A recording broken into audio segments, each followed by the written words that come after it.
جو اس نے قصر پڑھنے ظہر جیسے عصر یا عشاء، تو اب وہ جب حالت اقامت میں ہوگا تو اس وقت پوری پڑھے گا یا قصر ہی پڑھے گا؟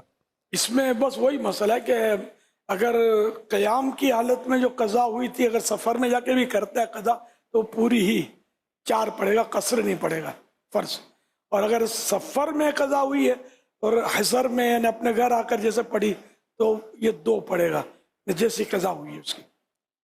صلو علی الحبیب صلی اللہ علی محمد. یا سیدی، آپ کی بارگاہ میں سوال ہے. جو مدنی مقصد ہے، مجھے اپنی اور ساری دنیا کے لوگوں کی اصلاح کی کوشش کرنی ہے انشاءاللہ عز و جل. یہ مدنی مقصد آپ کا ہے یا آپ کے پیر و مرشد کا؟ یہ ہر دعوت اسلامی والے کا اور والی کا مدنی مقصد ہے. صلو علی الحبیب صلی اللہ علی محمد. یا سیدی، آپ ارشاد فرما دیجئے کہ ہر اسلامی اپنا اسکیجول، اپنا جدول، اپنا ٹائم ٹیبل کس انداز میں بنائے کہ دینی کام تھوڑے وقت میں زیادہ مضبوط کیے جا سکیں. اللہ اللہ، تو بہت مشکل کام مجھے پوچھ رہے ہیں آپ. ہر ایک کا اپنا اپنا مزاج ہوتا ہے، انداز ہوتا ہے. وہ اپنے اپنے حساب سے یہ دیکھ لیں کہ کوئی وقت ضائع نہ ہو. جیسے اعلیٰ حضرت رحمۃ اللہ علیہ نے کسی نے عرض کیا متفقہ رضویہ میں اس طرح کا کہ ہماری انجمن یا ہمارے ادارے کی سرپرستی فرمائیں. اعلیٰ حضرت نے فرمایا کہ آپ یہاں ہیں، میری مصروفیات دیکھیں. اگر کوئی سا منٹ آپ کو میرا فارغ نظر آئے نا کہ یہ منٹ فارغ ہے، وہ آپ کو دے دوں گا. تو یوں مطلب اپنے طور پر حساب کتاب ایسا کر لے، آدمی مصروف کر لے کاموں میں، خود ہی جدول بنائے. اتنے بجے ناشتہ، اتنے بجے دوپہر کا کھانا، تو اتنے بجے سونا، تو اتنے بجے جاگنا، وغیرہ وغیرہ. امیر علیہ سنت کی بارگاہ میں عرض یہ ہے کہ نالے پاک والی ٹوپی پہننا یا ٹوپی کے اوپر نالے پاک کا بیج لگانا، یہ کیسا؟ اس حوالے سے آپ کیا ارشاد فرماتے ہیں؟ نالے پاک لگا کر بھی سجدے میں جاتے ہیں تو اگلا جو ہوگا اس کا پاؤں ہوتا ہوگا. یہ بھی ہے آزمائش، اس کی بھی احتیاطی سمجھ میں آتی. یہ ٹوپیاں بیچنے والوں کو تو پیسے چاہیے. یہ جو ٹوپیاں بکتی ہیں نا نالے پاک والی، اب یہ سارے نماز تو یہ پڑھتے ہیں بیچارے، اب یہ سجدے میں ہی ڈائریکٹ نالے پاک اس کے یہ نظر آ رہا. آگے جو سجدہ، اس کے آگے جو سجدہ کر رہا اس کے پورا پاؤں کا پنجہ، اب آپ سمجھ گئے ہوں گے. آپ کو احساس ہونا چاہیے نا، یہ دل پہ سجا رہے یار. نماز میں تو اس کو بالکل محفوظ کر کے، جبکہ صفیں بنی ہوئی ہیں یا دوسروں کے پاؤں ہو رہے ہیں. تو ہر ایک کو سمجھنا چاہیے. تیری میری جوتی تو ہم ادھر ادھر ڈال دیتے ہیں یار. یہ تو میرے آقا کے نالے پاک، جوتی شریف ہے، وہ جوتی شریف ہم جس کو بولتے جوتی، تو یہ ہم نالے پاک عربی لفظ ہے. پاک یہ احترام کا ساتھ میں، تو نالے پاک کا نقش ہے یہ، تو اس کا احترام تو جتنا کریں اتنا کم ہے. یہ پتہ نہیں واش روم میں بھی پہن کر خدا بہتر جانے چلے جاتے ہوں تو کوئی تعجب نہیں ہے. رکھیں گے کہاں؟ یہ پہنے ہی نہ. تو یہ میرا مشورہ ناجائز نہیں ہے پہننا، 112% درست ہے، پہننا جائز ہے، لیکن واش روم سے تو بچنا ہوگا نا. جب اپنی عادت ہی نہیں ہے احتیاط کی تو پھر آدمی نہ پہنے، بغیر پہنے بھی گزارا ہو سکتا ہے. سبز گنبد بنا ہوتا ہے، کعبہ شریف بنا ہوتا ہے، وہ احترام کرنا آتا نہیں ہے. یہ سب مسائل تو ہیں. اور پھر یہ کہ ماننا بھی نہیں آتا یار. میں نے تو فلاں علامہ صاحب کو دیکھا تھا، میں علامہ صاحب کو واش روم میں جاتے ہوئے دیکھا تھا کہ کسی کو اتار کے دے گئے تھے. یہ تو نہیں دیکھا تھا نا. ہم علامہ صاحب نہیں ہے نا جو اتنا احترام بھی کرے نالے پاک کے نقش کا. ہم یاد شیخ اپنی اپنی جگہ، اگر میری بات سمجھ میں آتی ہے تو ٹھیک ہے، نہیں آتی تو اپنی سمجھ کا علاج کروائیں، اور کیا کر سکتے ہیں.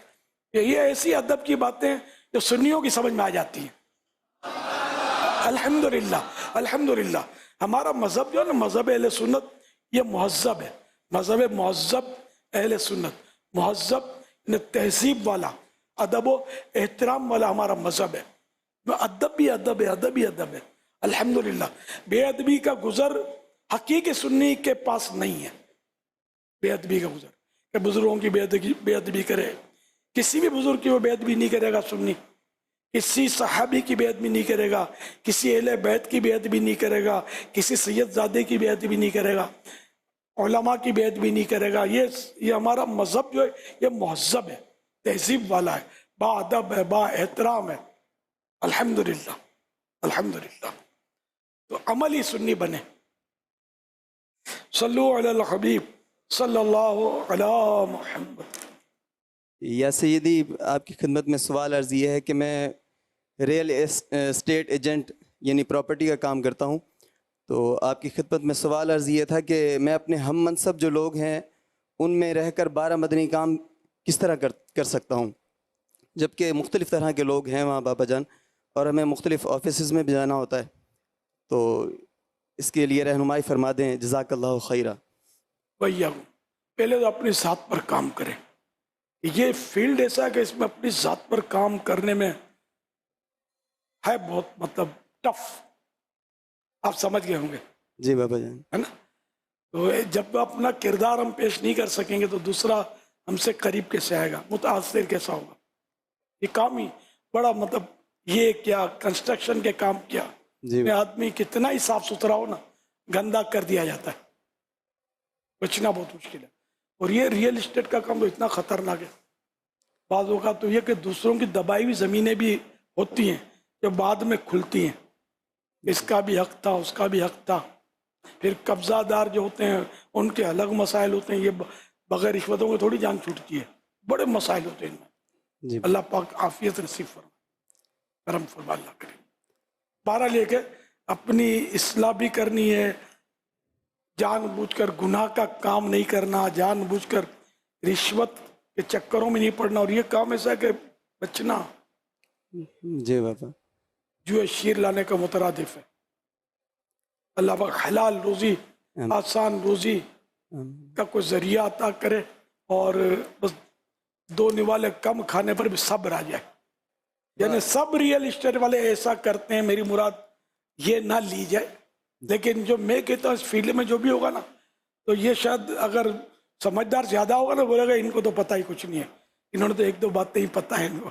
اس میں اتنے لفڑے ہیں، اتنے مسائل ہیں. اللہ کرے دل میں اتر جائے میری بات.